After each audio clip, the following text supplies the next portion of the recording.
This is Rhetorically Speaking, Episode 3. If you took the time to write it, don't throw out the script.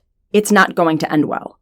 You think it's going to be all Rick at Bird Person's wedding, but it's probably going to be more Maya at Ainsley and Cash's wedding. Some people aren't going to like you. I remember thinking I'm definitely not going to stand up in front of an audience and be like, I command you to whatever. Oh, well, you had to be there. No, I didn't, because that's why we invented stories, so I, in fact, didn't gotta be there. What is up, rhetoric nerds? Welcome to the third episode of Rhetorically Speaking, a podcast where all the questions are rhetorical, and so are the statements. I'm your hostess with the mostest, Lee Pierce, she, they pronouns, watcher of the movies, hater of the cliches, lover of a good script. Quick definition for first-time listeners, cliches are sayings that appear non-ironically on cross-stitch items such as home is where the heart is. Rhetoric is, in its classical formulation by Aristotle, the discovery within a particular case of the available means of persuasion. When I say that I am a lover of a good script, I mean that in two senses. First, I love when someone else takes the time to write a really good script. The students in my public speaking classes, the creators of movies, podcast hosts, because I can tell on the back end how much more I appreciate and invest in things that have been carefully scripted than those that have been uncarefully scripted. Think like rinse and repeat Hallmark movie formulas. Don't get me wrong, I get down with a good Hallmark movie. I just don't appreciate them. I can't, because they don't contribute anything new. I enjoy them, certainly, precisely because they rehearse a tired-out formula, but I don't invest in them. The second reason I love a good script is because I have learned, most recently in the process of creating this podcast, how important the act of writing the script is to the shape of the idea. Ideas do not take shape in our minds. At best, pieces of an idea start making provisional connections in our minds.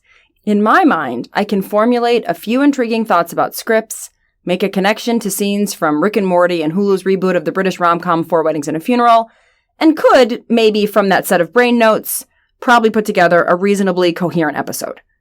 But by skipping the actual process of sitting down to write a script, a word-for-word, full sentence, full content outline, I miss the most painful part.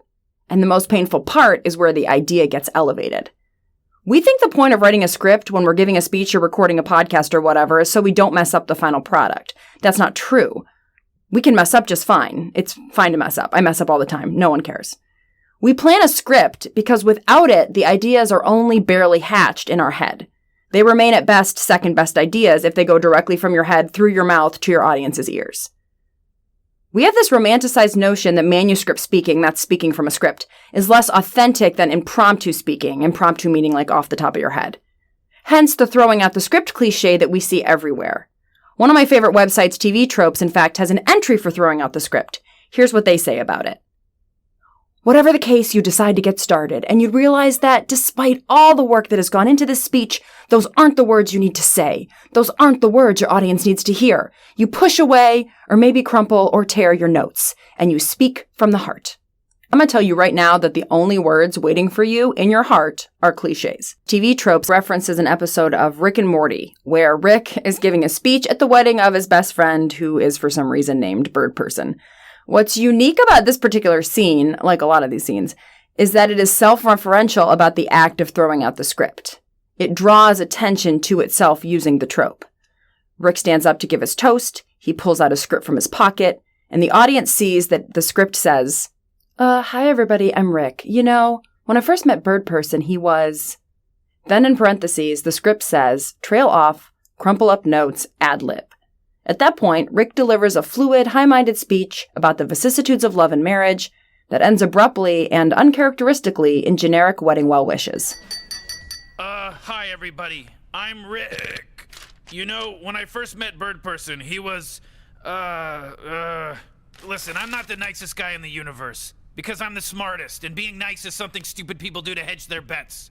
Now, I haven't been exactly subtle about how little I trust marriage. I couldn't make it work and I could turn a black hole into a sun, so at a certain point you gotta ask yourself, what are the odds this is legit, not just some big lie we're all telling ourselves because we're afraid to die alone? Because, you know, that's exactly how we all die. Alone. Oh, boy. Oh, Dad. Jesus. But, here's the thing. Bird Person is my best friend. And if he loves Tammy, well, then I love Tammy too. to friendship, to love, and to my greatest adventure yet, opening myself up to others. Rick's weird non-script script draws attention to how derivative and cliche the act of throwing out the script is, because it implies a kind of speaking from the heart, as if things in our heart weren't already 100% scripted, namely by cliches that circulate in culture. Also, you have to remember that the words that come out of Rick's mouth after he throws away the script have themselves been scripted by the writers of the show. Rick's sophisticated ad-libbing reinforces our collective belief that if we are telling our truth will automatically have panache and sophistication. That is not true. You can deliver the ultimate truth like a bumbling moron and the deepest lie with a silver tongue. Like Rick, you can also be carefully scripted and then throw out that script to give the appearance that you are speaking authentically from the heart. There is no strategy or sign or gimmick that you can employ that is going to make it any easier to know which of those things is genuine and which of them is bullshit. Rick as a character is simultaneously authentic and full of shit every time he opens his mouth and every time he thinks a thought. There is no real Rick. There are just different performances of Rick's thoughts that yield different effects. Rick has no truth, just like I have no truth, just like Ferris Bueller has no truth, just like you have no truth. We are all just a collection of rhetorical performances. When we say that we speak from the heart, what we mean is that we are accessing the part of ourselves that is so genuine that it does not need fancy words because we have the pure expression of our truest intent. That part does not exist. You cannot speak from your heart any more than you can speak from your ass. You just have a brain with a bunch of thoughts and the work that you do or do not do to give those thoughts shape, and in doing so, create new thoughts. One of the reasons that the fantasy of throwing out the script stays alive in our imaginations is because we rarely see what life looks like when you throw out the script and it's a disaster. Luckily, I started watching the Hulu reboot of the British rom-com 4 Weddings and a Funeral recently, and in the very first episode, got a, I think, pretty accurate portrayal of what speaking from the heart would actually look like when the character Maya, who is Game of Thrones' Natalie Emmanuel, loses her notes for the reading she is supposed to do at her best friend's wedding and decides to ad-lib from the heart. Love is patient. Love is kind. Love is great. Love is blind? In the beginning, God created love. Thank you, O Lord, for love, thy greatest creation, given unto us, thy children. Thank thou. Yea, though I walk through the valley of the shadow of death, I take a look at my life and realize there's nothing left. That Gangsta's Paradise. That's Gangsta's Paradise. Nothing left except love. All you need is love. Because if you can't love yourself, how in the hell are you gonna love somebody else? Can I get an amen? RuPaul? Does no one here watch? Please, just sit. Yeah. It's pretty accurate to how I imagine this would go down if you had scripted something thoughtful, practiced it a few times, and then decided to throw out the script. Maya manages to remember the beginning of the poem, then starts spouting off cliches that sound pseudo-biblical, God created love, thank you Lord for love, thank thou. Then she switches to a piece of a different prayer that rapidly turns into the lyrics from Coolio's radio rap single featured on the Dangerous Minds soundtrack, Gangsta's Paradise. Then more cliches and song lyrics, all you need is love, and finally, an awkward hollaback featuring RuPaul. What's interesting is that over the course of the next 3 episodes, it will emerge that Maya is in fact an incredibly talented speechwriter. Her speechwriting skills are the flagship accomplishment that she touts as she interviews for various political staffing positions over the course of the season. I loved that speech you gave defending the National Health Service. It was awesome. Wow. I did not realize British members of parliament were celebrities with young Americans. I should move to LA. Well, no. I used to work in a Senate office in New York. Do you know Ted Spencer? Yeah, of course. He gave that terrific speech on wage inequality.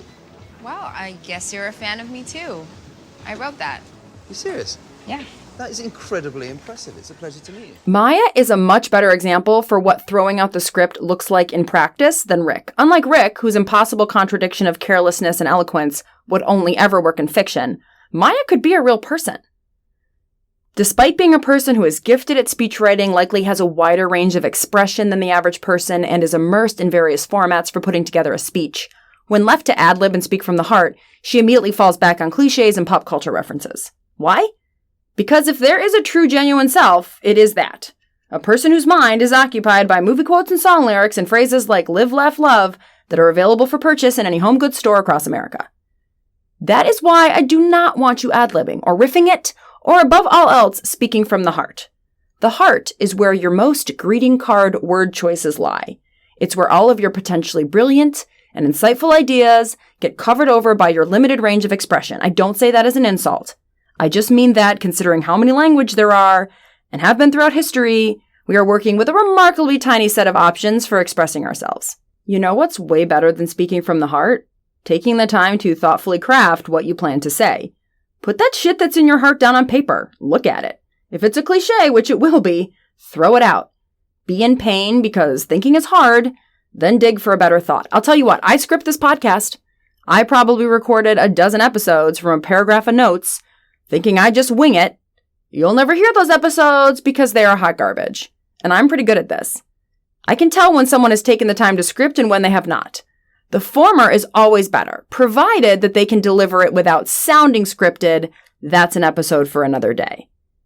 That said, there is one time that throwing out the script can be something more than a cliche. That is when you are throwing out a script that someone else has written for you metaphorically or otherwise. In that sense, the phrase, stick to your script is menacing, as in, you'd better stick to the script or else, stay on message. This sense of stick to your script is exemplified in the grossly undercirculated 2018 film Sorry to Bother You, directed by Boots Riley. Long story short, Sorry to Bother You is about a black telemarketer. He becomes successful when he learns to use his white voice, which is my boy David Cross. There's a moment in the film when the main character, Cassius Green, is being reprimanded by his telemarketing superior, Anderson. As Anderson wraps up the meeting, he says, "One more thing, Cassius, STTS. Cassius asks, STTS? Clearly not knowing the acronym. Anderson points to a sign above his desk that reads, STTS, stick to the script. In this context, the script is a metaphor for not only capitalist ideology, the script of manipulation and exploitation a la Boiler Room, but also the script of whiteness. When Cassius goes off the script, he sounds too black. When he sounds too black, he can't sell. In this particular case, the ethical thing for Cassius to do is, in fact, go off script. But it's a script that was written for him that he does not claim as his own. That's why the name of this podcast episode is Stick to Your Script. I'm no punk bitch sellout, okay? I'm not telling you to do what the man says. I'm saying that if you want to say something worth saying, then don't hide behind romantic fantasies that your truth will just emerge from you fully formed if it's genuine. If you want to lay claim to an idea, then script it, literally and metaphorically. The suffering that scripting requires as you wade through being a superficial imposter is in some ways the most worthwhile part of the act. Become a little less cliche with each new episode of Rhetorically Speaking dropping every Tuesday. Be sure to hit subscribe and leave a review on whatever app you use to listen. Don't be a digital freeloader, you're better than that.